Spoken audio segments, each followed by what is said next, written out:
We all know that a narcissist never changes their ways, but it can be really confusing when they move on with new supply.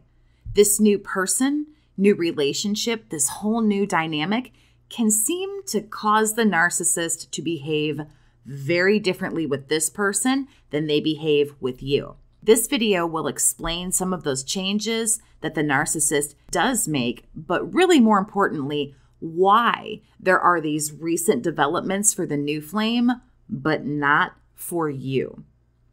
Change number 1, you're an option now. Once a narcissist finds new supply, they don't need to rely on you much for that supply that they were getting before. You become the choice, the option, in some cases, the last resort. They can reach out or not, and it doesn't really affect them. The narcissist can do whatever now, because who they are depending on, who they're now codependent on, is their brand new flavor of the month. And you'll notice they treat you very differently, sometimes very casually. If they were typically a very jealous person, you might find they don't really care anymore. They pop in and out of your life and in and off of your phone, social media, very sporadically. In some cases, you get little to no attention, and that's just the way it is. And it can look like a huge change if they've repeatedly hoovered you or repeatedly popped up and now they're just falling off the planet. It goes without saying that you lose a lot of your appeal to a narcissist once a new person is in the mix. And it can look like this person is just so great and you suck. And that change can seem to come out of absolute left field. Change number 2, they can become increasingly argumentative. With new supply under their belt, this is where, of course, that's where they're getting all their physical stuff, all their love bomby, cloud niney, complimenty, ego boosty bullshit with somebody else. But what they continue to do is make their rounds to people like you. And what you get is the devaluing, the fighting, the insults, and all of that really icky, yucky behavior. That is now all that you get. Because narcs love good attention and bad attention. They won't turn away from either one. It's all the same. Someone is boosting their ego in that fluffy, bunny, sexy, romantic way, but now they come to you to get the different kind of ego boost.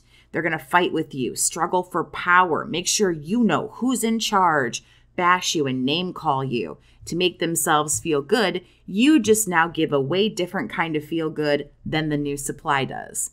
Fights become more prominent when they're first discovering their new sources and they need time from you anyway. They pick the random fights and the most random fights in the history of ever to vanish because they need to go groom the newbie. You'll notice that. Distance is key. They can't completely lose you, so they get the bare minimum while they're in that transition from you to the new supply. Narcs have an amazing, fantastic way of sorting out how little we need to be able to continue to hang on to the relationship. It's really kind of wild how they can sort that out.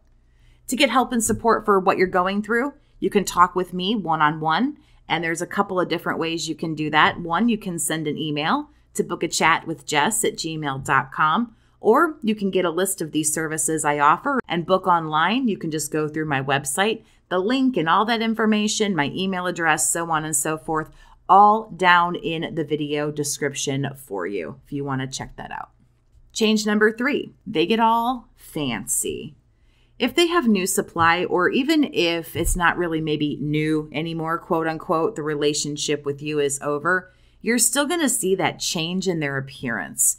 The new clothes, the freshly cut hair, they keep up with it, the makeup, the nails, the tanning, the sometimes even surgery, all this cosmetic stuff. Maybe they are, getting the car detailed, the new car, maybe actually cleaning their house and not being slob of the year.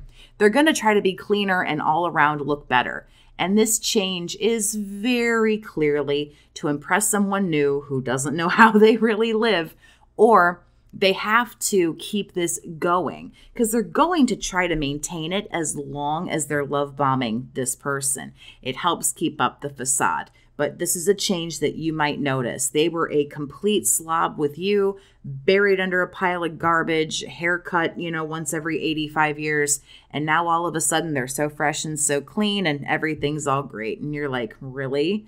Now, well, remember, they have someone to impress. When a narcissist is love bombing, don't ever forget this, survivor. They're working. They're on the clock. Change number 4. The new supply might oddly have some standards and some boundaries. And trust me, a narcissist is unaware of this, and this is definitely not somebody that they want to pick. They don't mean to do this. But a narc might accidentally jump from the frying pan into the fire and pick up a person who doesn't have a low self-esteem. They just kind of get suckered in by some love bombing. Not everybody is a super empathic-y, super codependent-y, like doormat like myself, and other people. They can just fall for other people as well. And a narcissist can totally find themselves up against a person who might go in for a little bit of the love bombing, a little bit of the chase, but they won't be fully love bombed. They will hold and maintain the standards that they have set. Again, the narc doesn't love this, but sometimes they're in a tight spot. They've already maybe jumped away from you, and maybe you've given them a big middle finger and you've gone no contact. So there's no going back to you. And now they go, uh-oh, I didn't maybe pick so good and now I don't know what to do. For example, you might see like they date somebody who has kids, but they couldn't care less about kids. They don't care about their own kids, but you'll see them pretend to be like stepmom or stepdad, respectively, of the year. They just have to kind of roll with the punches. Sometimes there's nothing left for them to do. They get super desperate. Speaking of desperation, possible change number 5. They're super damn desperate now, because there's always going to come a time the way that these people behave where they can't be picky. They can't be choosy.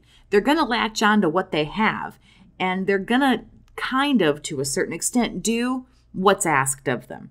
It's not all that uncommon that they get themselves into a tight spot where they could become jobless, homeless, penniless, all of the above, if they don't somewhat do what a person wants them to do.